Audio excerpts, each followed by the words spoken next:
రాష్ట్ర శాసన నిర్మాణ శాఖ యొక్క అధికారాలు విధుల గురించి భారత రాజ్యాంగం కొన్ని అంశాలని స్పష్టంగా ప్రకటించింది. రాష్ట్ర శాసన సభ యొక్క అధికారాల లోపల ఓ ముఖ్యమైనటువంటి అధికారం ఏమని చెప్పొచ్చు అంటే శాసన సంబంధమైనటువంటి అధికారాలు. శాసన సంబంధమైనటువంటి అధికారాలు అంటే శాసనసభ యొక్క ముఖ్యమైనటువంటి విధి శాసనాన్ని రూపొందించడం, మారుతున్న పరిస్థితులకు అనుగుణంగా చట్టాలను రూపొందించేటువంటి అధికారం శాసనసభ కలిగి ఉంటుంది.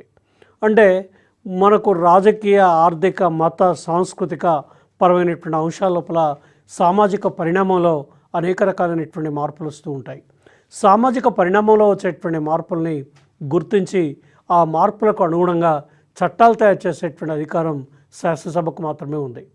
సాధారణంగా మనకి రాష్ట్ర జాబితాలో పేర్కొన్న అంశాలన్నిటిపైన కూడా చట్టాలు చేసేటువంటి అధికారం రాష్ట్ర శాసనసభకే ఉంది. అట్లాగే ఉమ్మడి జాబితాలో పేర్కొన్న అంశాలపై కూడా చట్టాలు చేసేటువంటి అధికారం రాష్ట్ర శాసనసభకే ఉంది. ఉమ్మడి జాబితాలో పేర్కొన్న అంశాలపై ఒకవేళ రాష్ట్రం చట్టం చేసినట్టయితే, అదే అంశంపై కేంద్ర ప్రభుత్వం కూడా చట్టం చేసినట్టయితే, కేంద్ర ప్రభుత్వ చట్టం కంటే రాష్ట్ర ప్రభుత్వం యొక్క చట్టం భిన్నంగా ఉన్నట్టయితే ఆ చట్టం ఒక రకంగా కేంద్ర ప్రభుత్వం యొక్క చట్టమే చెల్లుబాటు అవుతుంది, రాష్ట్ర ప్రభుత్వం యొక్క చట్టం చెల్లుబాటు కాదు. కాబట్టి ఈ శాసనపరమైనటువంటి అధికారాల లోపల రాష్ట్రం ఏ విషయంలోనైనా చట్టాన్ని రూపొందించినట్టయితే రాష్ట్రం రూపొందించినటువంటి చట్టం కంటే కేంద్రం రూపొందించినటువంటి చట్టానికే ఎక్కువ ప్రాధాన్యత ఇవ్వడం అనేటువంటిది జరుగుతుంది. అట్లాగే శాసనసభ సమావేశంలో లేనప్పుడు రాష్ట్ర ప్రభుత్వం ఆర్డినెన్స్ని జారీ చేస్తుంది. ఆర్డినెన్స్నే మనం అత్యవసర ఉత్తర్వులు అంటాం. ఈ అత్యవసర ఉత్తర్వుల్ని రాష్ట్ర ప్రభుత్వం జారీ చేస్తుంది. ఈ ఉత్తర్వులు శాసనసభ యొక్క సమావేశం జరిగిన తర్వాత ఈ ఉత్తర్వుల్ని శాసనసభ ఆమోదించవలసి ఉంటుంది. ఎప్పుడైతే ఈ ఆర్డినెన్స్ని, ఉత్తర్వుల్ని శాసనసభ ఆమోదిస్తుందో ఆమోదించిన వెంటనే అవి చట్టంగా రూపాంతరం చెందడం జరుగుతుంది. కాబట్టి శాసనసభ తనకు ఉన్నటువంటి శాసనపరమైనటువంటి అధికారాలతోటి మారుతున్న కాలానికి అనుగుణంగా చట్టాలని రూపొందించేటువంటి అధికారం కలిగి ఉంటుంది. ఉదాహరణకి మన యొక్క తెలంగాణ రాష్ట్ర విధానసభ ప్రత్యేక సమావేశాన్ని ఏర్పాటు చేసి ఆ సమావేశం లోపల ముస్లింలకి రాజ్యాంగబద్ధంగా రిజర్వేషన్ కల్పించాలి అనేటువంటి ఒక బిల్లుని ఆమోదించడం కానీ, గిరిజనులకి తండాల్ని గ్రామ పంచాయతీలుగా ఏర్పాటు చేయాలనడం కానీ, లేదా గిరిజనుల యొక్క రిజర్వేషన్ని 12% పెంచాలనేటువంటి విషయాన్ని కానీ ఒక తీర్మానాన్ని చేసి ఓ చట్టంగా రూపొందించమని మనకు కేంద్ర ప్రభుత్వాన్ని కోరడం జరిగింది. ఈ విధంగా కేంద్ర ప్రభుత్వం వీటి మీద నిర్ణయం తీసుకుంటే ఆ నిర్ణయాన్ని అమలు చేసేటువంటి బాధ్యత మరొక చట్టాన్ని రూపొందించి అదే కేంద్ర ప్రభుత్వం యొక్క ఆమోదాన్ని ఇక్కడ ఆమోదించి దాన్ని అమలు చేసేటువంటి బాధ్యత రాష్ట్ర ప్రభుత్వం స్వీకరిస్తుంది. కాబట్టి శాసనసభ అత్యున్నతమైనటువంటి అధికారాల్ని కలిగి ఉంటుంది. మారుతున్న పరిస్థితులకు అనుగుణంగా చట్టాలను రూపొందిస్తుంది. అయితే ఇక్కడ ఒక బిల్లుని ప్రవేశపెట్టేటప్పుడు, అంటే బిల్లు అంటే చట్టం కాకముందు, అంటే శాసనసభ ఆమోదం పొందకముందు దాన్ని మనం బిల్లుగా పేర్కొంటాం.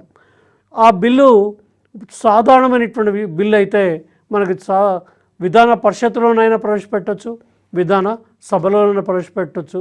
రెండు సభల లోపల ఏ సభలోనైనా ప్రవేశపెట్టేటువంటి అధికారం ఎవరికి ఉంది అంటే మన యొక్క సభ లోపల ఉంది.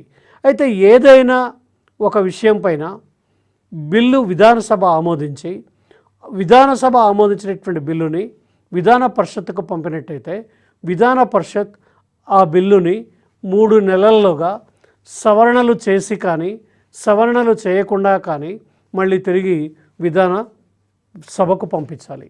అప్పుడు విధానసభ ఆ బిల్లుని గవర్నర్కి పంపినట్టయితే అది చట్టంగా రూపాంతరం చెందుతుంది. అయితే ఒక్కొక్కసారి విధాన సభ పంపినటువంటి బిల్లు లోపల కొన్ని సవరణలు ప్రతిపాదించవచ్చు. ఆ సవరణల్ని విధానసభ ఆమోదించవచ్చు లేదా తిరస్కరించవచ్చు.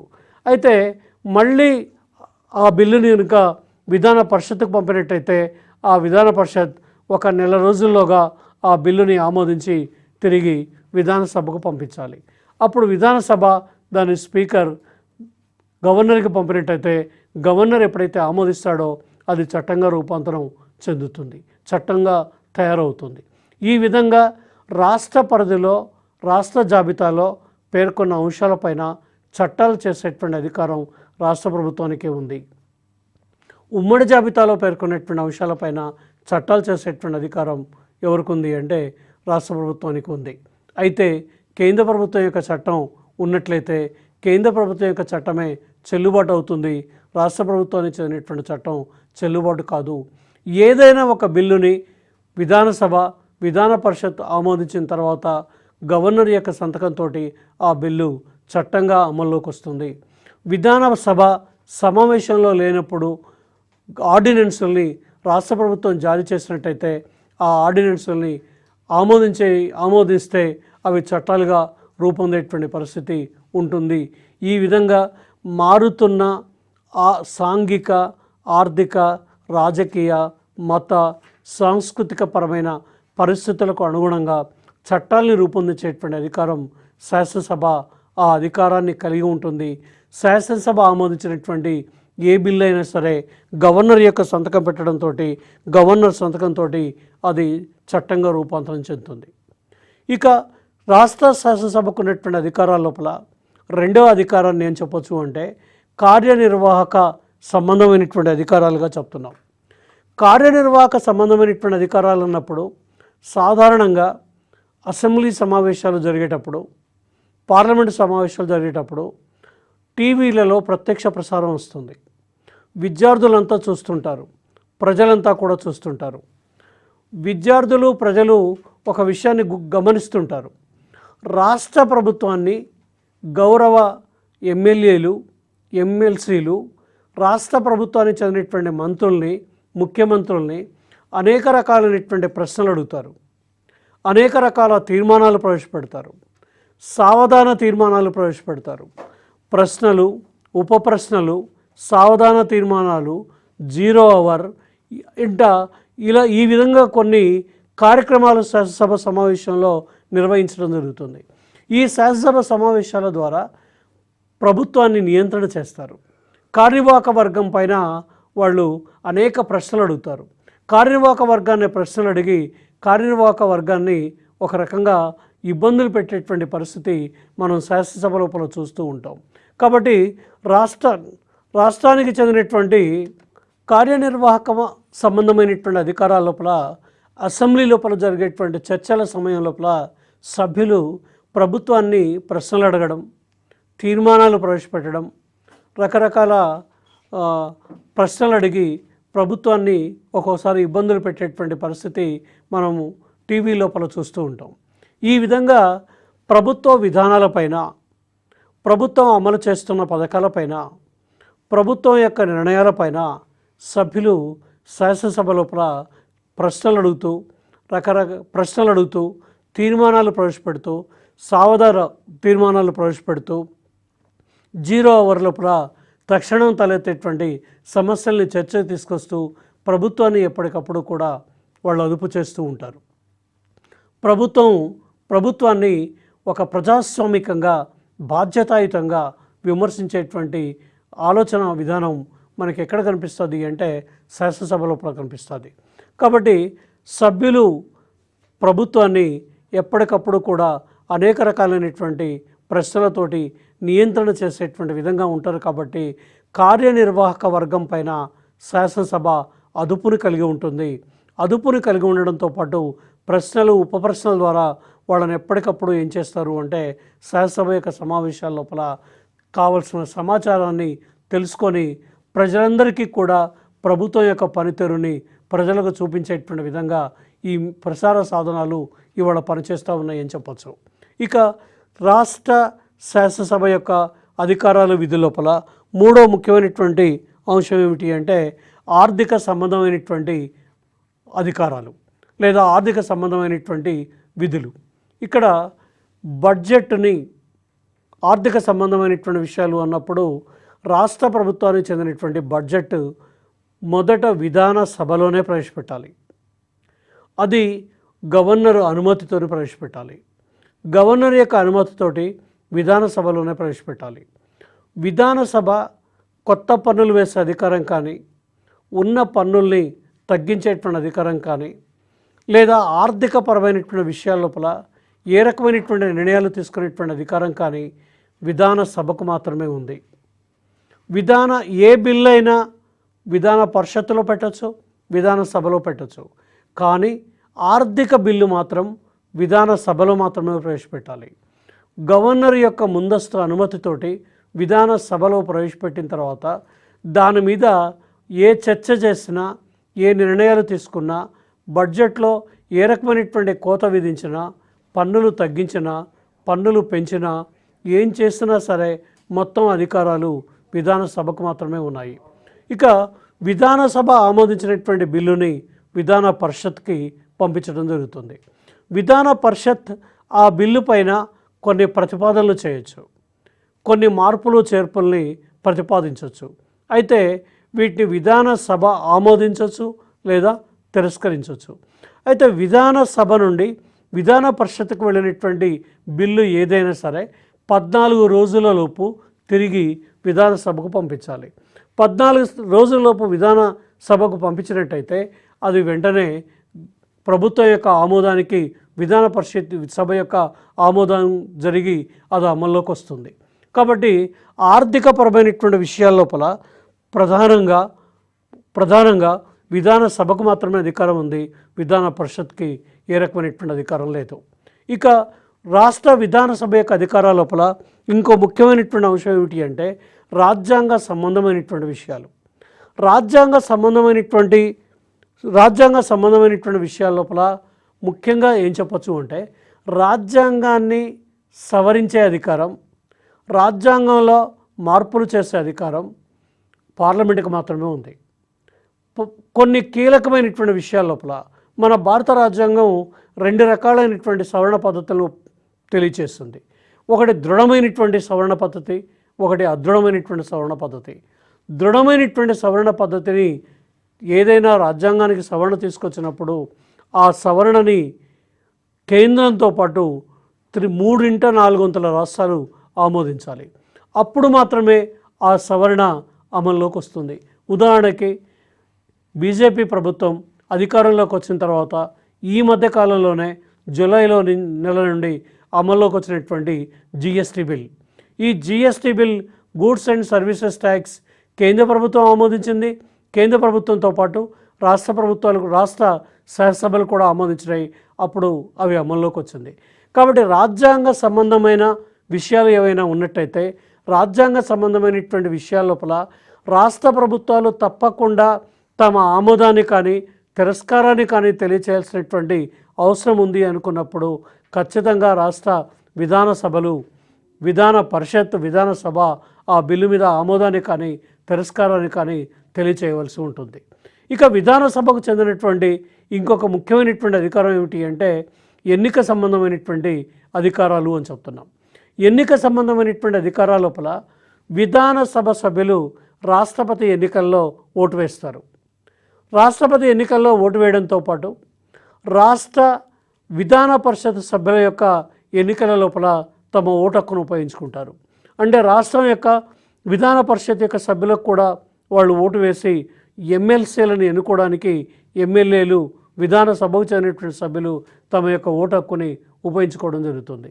ఈ విధంగా ఎన్నిక సంబంధమైనటువంటి అధికారాల లోపల మనకు ప్రధానంగా కేంద్రంలో రాష్ట్రపతి ఎన్నికల్లో పాల్గొంటారు, రాష్ట్రంలో ఎమ్మెల్సీకి చెందినటువంటి ఎన్నికల లోపల పాల్గొనడం జరుగుతుంది.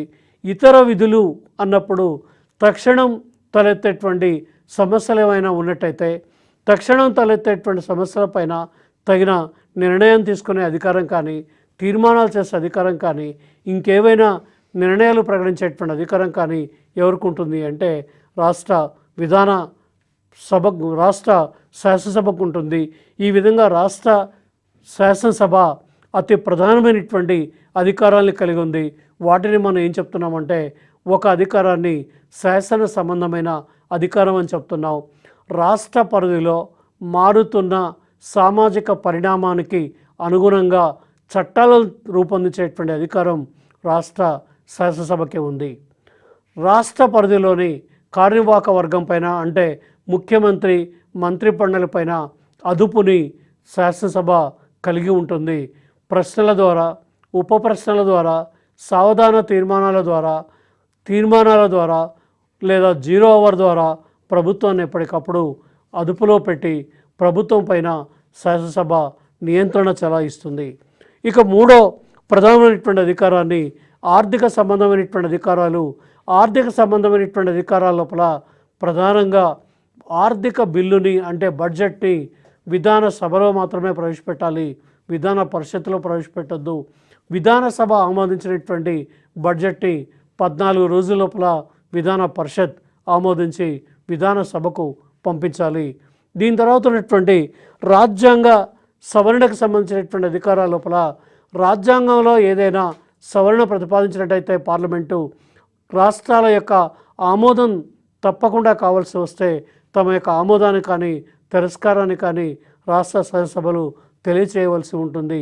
ఇక ఎన్నిక సంబంధమైనటువంటి అధికారంలోకి వస్తే రాష్ట్రంలో మనకి రాష్ట్రపతి యొక్క ఎన్నికల్లో విధానసభ సభ్యులు ఓటు వేస్తారు.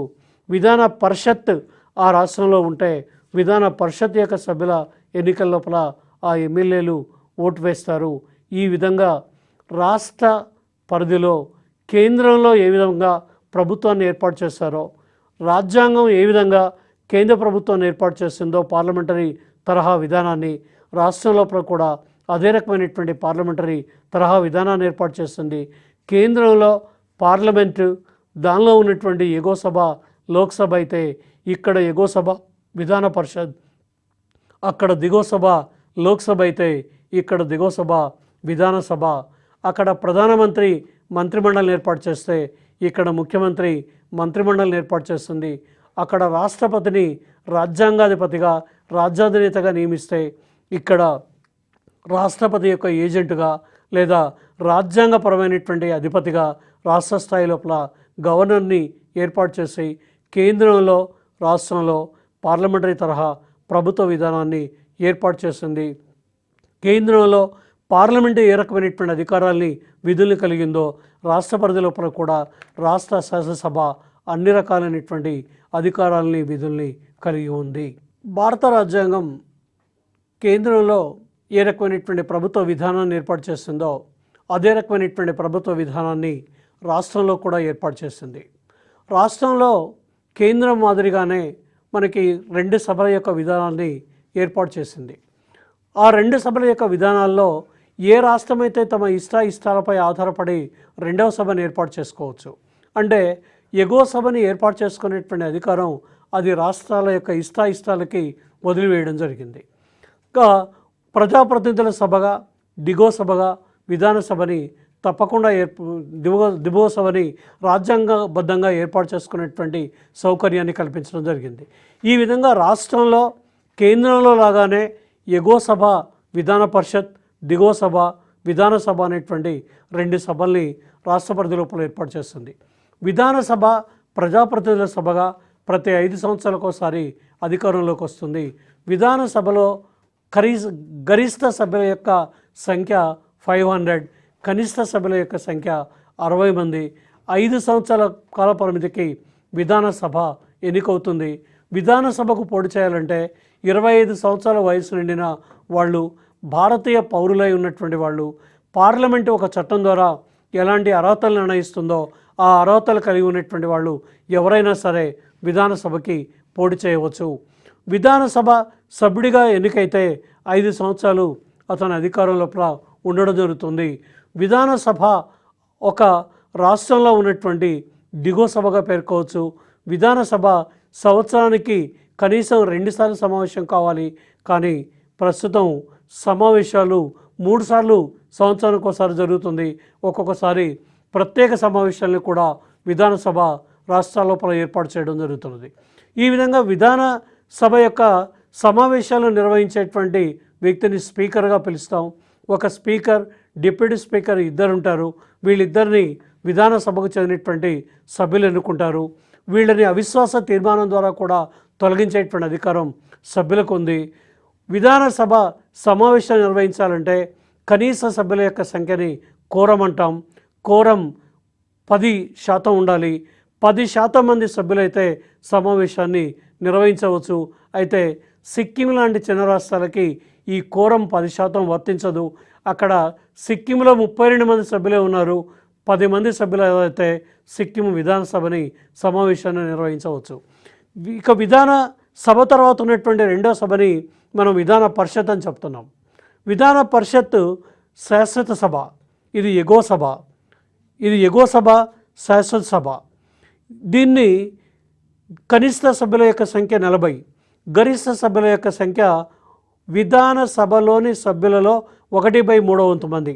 1/3 మంది సభ్యులు విధాన సభలో ఉన్నటువంటి సభ్యులతోటి విధాన పరిషత్తును ఏర్పాటు చేయవచ్చు. అయితే ఇది శాశ్వత సభ, కానీ దీని సభ్యుల యొక్క పదవీ కాలం 6 సంవత్సరాలు. ప్రతి 2 సంవత్సరాలకి 1/3 మంది సభ్యులు పదవీ విరమణ చేస్తారు. 1/3 మంది సభ్యులు కొత్తగా పదవీ బాధ్యతలు స్వీకరించడం జరుగుతుంది. విధాన పరిషత్తులో ఉండేటువంటి సభ్యుల్ని మనం సాధారణంగా నామినేటెడ్ సభ్యులు అని చెప్పి, లేదా ఎన్నికైనటువంటి సభ్యులు అని 2 రకాలైనటువంటి సభ్యులుగా పేర్కొనడం జరుగుతుంది. భారతదేశంలో విధాన పరిషత్తులు 7 రాష్ట్రాల్లో మాత్రమే ఉన్నాయి. మిగిలిన 22 రాష్ట్రాల లోపల విధాన సభలు పనిచేస్తూ ఉన్నాయి. ఏకసభ విధానం పనిచేస్తుంది. ఈ విధంగా రాష్ట్ర పరిధిలో విధాన సభ, విధాన పరిషత్, రాష్ట్ర ప్రభుత్వం, రాష్ట్ర శాసన నిర్మాణ శాఖలు సమర్థవంతంగా రాజ్యాంగబద్ధంగా పనిచేస్తున్నాయి.